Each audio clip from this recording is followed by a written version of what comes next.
Good Friday morning, everybody. I'm Jared Klein coming to you live from the NBC29 Digital Desk with a look at today's morning rush.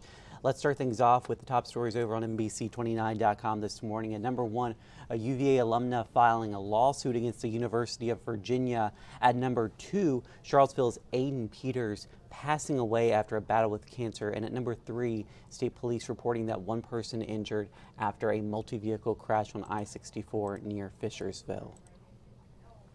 A former UVA student is suing the university. It's over an incident during a protest in July 2020. Morgan Bettinger accuses the university of failing to protect her civil rights. The lawsuit accuses senior leaders at the school of, quote, joining in, augmenting, amplifying, and then taking the lead in a racially motivated campaign to ruin Morgan Bettinger, end quote. Bettinger and her attorney say they had no further comment at this time. We have a link to the full lawsuit you can read over on NBC29.com. The Charlottesville-Albemarle SPCA has hired a consulting agency to help improve shelter operations. Outcomes for Pets Consulting is led by National Animal Welfare expert Kristen Hayson. Her work will last at least 3 months. Hayson is expected to provide an updated organizational chart, standard operation procedures, and monthly progress reports. Albemarle County Police will soon have new tools in its arsenal. Drones. County supervisors approved the department's request for the flying gadgets this week. The agency says the drones will allow them to search areas more quickly. Officers are getting special training for the new technology. There's no set date for when the drones will be in use. They're being paid for with a grant from the Department of Criminal Justice. And VDOT wants your feedback on how to improve two heavy traffic areas. One of them is the Barracks Road corridor in Charlottesville, the second the old Ivy Road corridor in Albemarle County. VDOT's Lou Hatter says a survey will ask questions like how often and what time of day that you travel through those areas. The survey is open through August 18th. If you'd like to add your input, we have a link to the survey over on NBC29.com. All right.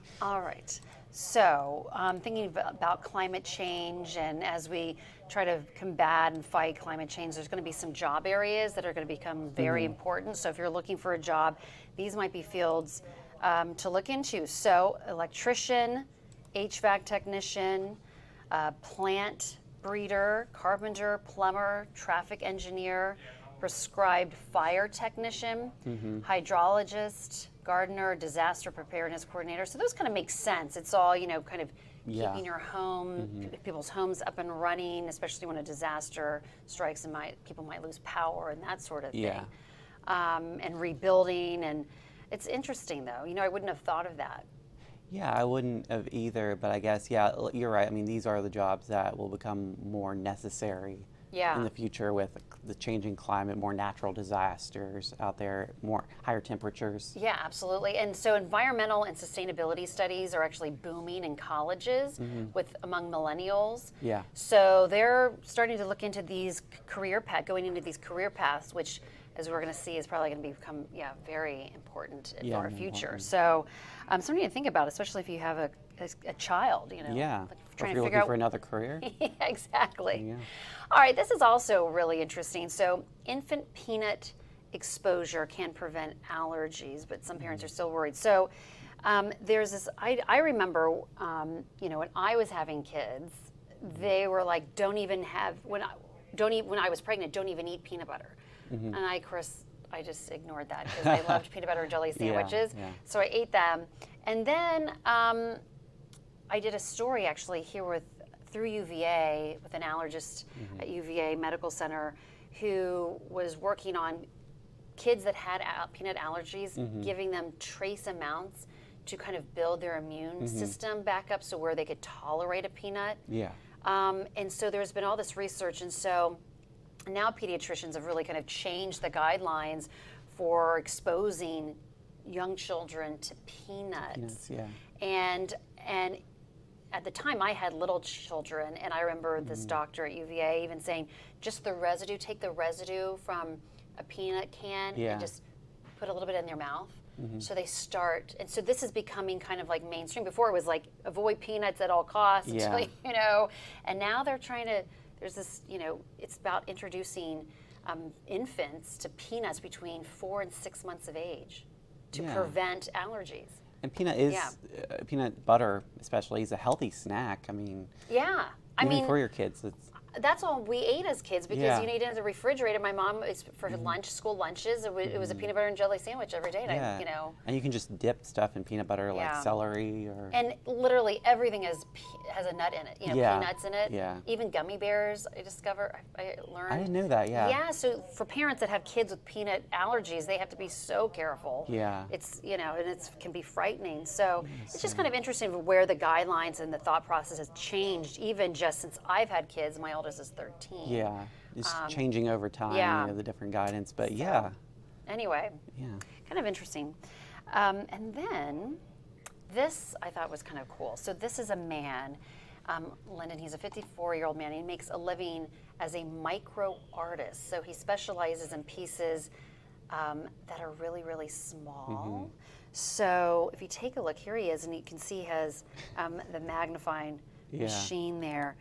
But so he will take, that's actually inside a watch. Okay. And I think if you go to the next one, anyway, so he creates these images of art and puts them in tiny places. So that's the needle, the eye of a needle. Yeah. And you can see how small his pieces are, and you can go and look at them.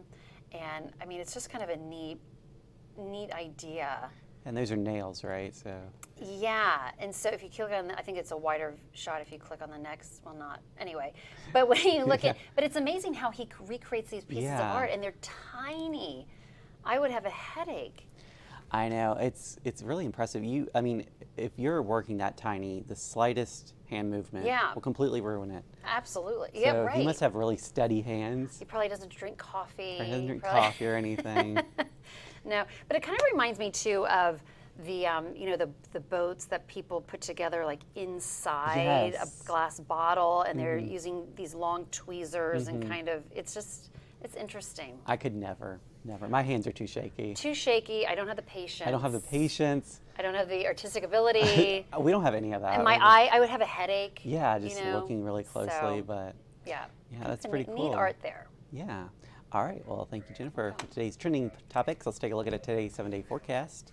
We've got a high of 82. Things are heating up out there with the humidity. Of course, we've got Fridays After 5 coming up this evening at Ting Pavilion. Then things are heating up again this weekend with highs near 90. Of course, more humid. It's going to be hot out there, so keep that in mind ahead of your weekend plans. And it looks like next week, looking like our typical August week. This past week was not what we usually expect. We usually experience in August. So looking like we're getting back to reality for next week. I hope you guys have a great Friday out there, a great weekend. We'll see you again on NBC29 News at noon.